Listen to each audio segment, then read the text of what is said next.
வா மோதிப்பார்ல ஜனா ஒன்று சொல்லியிருக்காரு விஷ்ணு. போன சீசன் பட்னா ஹரியானா விளையாடும்போது பயங்கர தகராறுலாம் நடந்தது. மன்பிரீத்துக்கு எல்லோ கார்டு கிடைச்சது. அந்த அக்ரஷனை காமிச்சு இன்னைக்கு பட்னாவை தோக்கடிப்பாரு. ஃபைனலில் தோக்கடிச்சது பத்தாது, இங்கேயும் தோக்கடிப்பாருன்றாரு.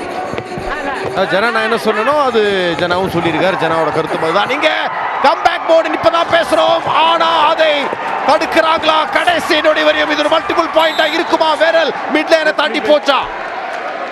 இதெல்லாம் தான் கேள்வி. இப்பொழுதைக்கு அந்த விஷுவல் பார்க்கும் பொழுது மிட்லைன் தாண்டி போன மாதிரி தான் தெரியுது. ஆனா ரெஃப்ரியோட விசில் எப்ப வந்தது?